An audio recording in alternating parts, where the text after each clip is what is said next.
నమస్తే, welcome to Priyanka's media.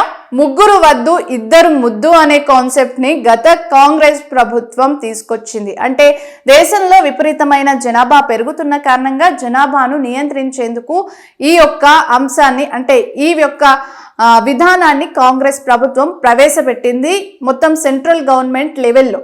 కానీ ప్రస్తుతం సౌత్ రాష్ట్రాలు ఏవైతే ఉన్నాయో సౌత్ ఇండియాలో మాత్రం పిల్లల్ని కనండి అనే నినాదాన్ని చాలా మంది వినిపించారు. మనం తమిళనాడు సీఎం స్టాలిన్ కూడా అదే అంశాన్ని చెప్పారు. ఇప్పుడు రీసెంట్ గా నారా చంద్రబాబు గారు ఏపీ సీఎం అసెంబ్లీ సాక్షిగా ఒకరు వద్దు ఇద్దరు ఓకే ముగ్గురు ముద్దు అనే ఒక కాన్సెప్ట్ ని తీసుకురావాలి అంటూ కూడా కీలకమైన ప్రకటనను చేశారు. సో మరి మన దేశంలో ఇంత జనాభా అంటే ఇప్పుడు ప్రస్తుతం ప్రపంచంలోనే అత్యధికమైన జనాభా ఏదైనా దేశం ఉందంటే అది భారతదేశం. మరి ఈ భారతదేశం వరల్డ్ వైడ్ గా అత్యధికమైన జన సంపదను కలిగి ఉంది. మరి ఇంత జనాభా అభివృద్ధి చెందిందా అంటే చెందలేదు. మన దేశం ఇంకా అభివృద్ధి చెందుతున్న దేశంగానే ఉండిపోయింది. పేదవాడు పేదవాడిగానే ఉండిపోయిండు, మధ్యతరగతి వాడు మధ్యతరగతిగానే ఉండిపోయిండ్రు. ధనికులు మాత్రం ఇంకా విచ్చలవిడిగా కోట్ల రూపాయలను సంపాదిస్తున్నారు. మరి ఈ దేశంలో పిల్లలు కనడం సాధ్యమవుతుందా? పిల్లలు కనండి, మీకు మేము పథకాలను ఇస్తామంటూ కూడా ఏపీ సీఎం చంద్రబాబు చెప్పారు. ఇప్పటికే తల్లికి వందనం అనే ఒక పథకాన్ని తీసుకొచ్చారు. వాళ్లకు 15,000 రూపాయలు విద్యార్థులకు ఇస్తున్నటువంటి పరిస్థితి కనిపిస్తుంది. అదేవిధంగా ఇప్పుడు ముగ్గురు పిల్లల్ని గనక కన్నట్టయితే వాళ్లకు మెటర్నిటీ ప్యాటర్నిటీ లీవ్లు 1 సంవత్సరం పాటుగా ఇవ్వడం జరుగుతుందనేసి కూడా ఏపీ సీఎం చంద్రబాబు ప్రకటించడం జరిగింది. అదేవిధంగా పిల్లల్ని కంటే వాళ్లకు 5 ఏళ్ళు వచ్చే వరకు కూడా ప్రతి నెలకి 1000 రూపాయల చొప్పున డబ్బులు ఇస్తాము, మీ అకౌంట్లో జమ చేస్తామంటూ కూడా ఏపీ సీఎం చంద్రబాబు ఈ విధమైన ప్రకటనను చేయడం జరిగింది.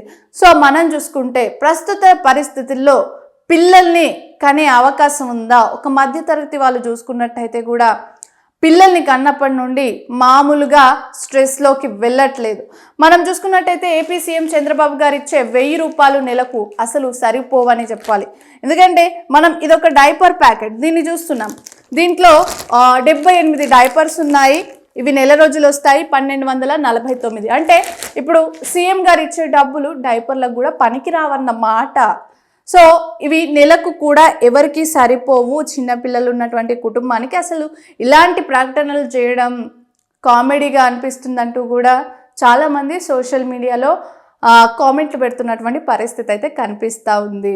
సో మన దేశం అభివృద్ధి చెందాలి రాజకీయంగా అంటే మరి జనాభా పెరగాల వద్దా అనేది కూడా మీరు కామెంట్ చేసి చెప్పండి. ఎందుకంటే ఏపీ సీఎం చంద్రబాబు ఏమన్నారంటే జనాభా పెరుగుదల ఉన్నప్పుడే దేశంలో అభివృద్ధి కనిపిస్తుంది, అదేవిధంగా రాజకీయంగా కూడా దేశం అభివృద్ధి చెందుతుందనేసే మాట ఆయన మాట్లాడడం జరిగింది.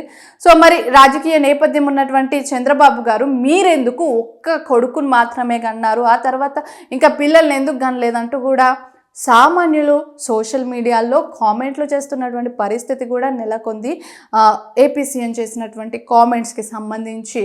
ఇక మనం పూర్తిగా ఈ యొక్క అంశాన్ని పరిశీలిద్దాం. అసలు జనాభా పెరుగుదల విపరీతంగా విచ్చలవిడిగా అసలు అదుపు లేకుండా కూడా భారతదేశంలో తారాస్థాయికి చేరుకున్న మాట చాలా వాస్తవం. ఎందుకంటే మనం ప్రస్తుతం బతుకుతున్నటువంటి పరిస్థితులు ఏ విధంగా ఇంత సంక్లిష్టంగా ఉన్నాయో బయటికి వెళ్ళి చూస్తే తెలుస్తున్నటువంటి పరిస్థితి.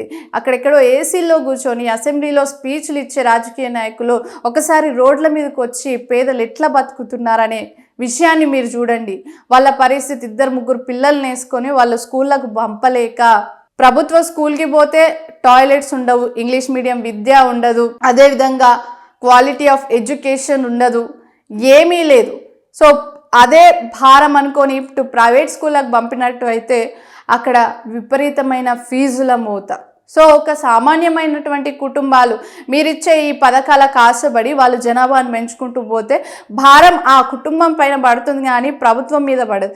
మీరేంది 5 ఏళ్ళు ఉంటారు, తర్వాత వేరే వాళ్ళ అధికారంలోకి వస్తారు. కానీ ఒక్కసారి ఒక పిల్లాన్ని ప్లాన్ చేసినట్టయితే కూడా లైఫ్ అంతా ఆ పిల్లానికి సంబంధించిన ప్రతి విషయాన్ని తల్లిదండ్రులు ఇది మంచిదా ఇది చెడుదా అని ఆలోచించి వాళ్ళని పెంచాల్సినటువంటి పరిస్థితి వస్తుంది. మరి టైం వేస్ట్ చేసుకొని ఇట్లాంటి కామెంట్స్ ఎందుకు చేయాలి? ప్రస్తుతం ఉన్నటువంటి పరిస్థితులను చూసుకున్నట్టయితే కూడా చాలా వరకు హాస్పిటాలిటీ విషయానికి వస్తే ప్రభుత్వ ఆసుపత్రుల్లోకి వెళ్ళలేము. అక్కడ అసలు ట్రీట్మెంట్ సరిగ్గా ఉండదు, మనుషులను పట్టించుకునే నాదుడు కూడా ఉండదు. ప్రైవేట్ హాస్పిటల్కి వెళ్ళినట్టయితే లక్ష రూపాయలు దండుకొనిదే బయటకు రావు.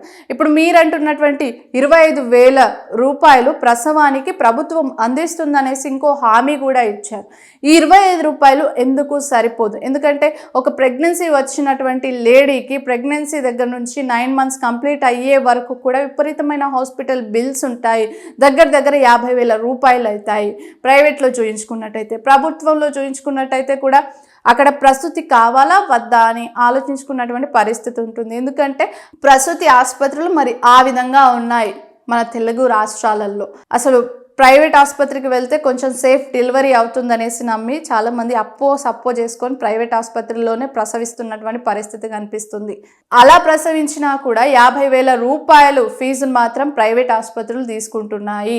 ఇట్లాంటి పరిస్థితులు ఉన్నటువంటి నేపథ్యంలో పిల్లల్ని కనండి అంటూ మీరు జనాలను ప్రోత్సహిస్తే జనాలు నిజంగానే దాన్ని సీరియస్గా తీసుకొని మీ పథకాలు వస్తాయి కదా అనేసి పిల్లల్ని కానీ ఆలోచనలో మాత్రం లేరు. మీరు ఇంకా ఎలాంటి ఆలోచనలో ఉన్నారో, మీ రాజకీయ లబ్ధి కోసం ఇలా మాట్లాడుతున్నారనేసి ప్రతి ఒక్కరికి కూడా అర్థమవుతున్నటువంటి పరిస్థితి. ఉన్నవారిని చక్కగా చూడండిరా నాయన అంటే ఇంకా కొత్త పిల్లల్ని తెచ్చి సమస్యల్లో వేస్తున్నారనేసి కూడా చాలా వరకు నెగిటివ్గా కామెంట్స్ వినిపిస్తూ ఉన్నారు. సో దీనిపైన మీ స్పందన ఏంటి? చూస్తూనే ఉండండి ప్రియాంకాస్ మీడియా. నేను మీ ప్రియాంక.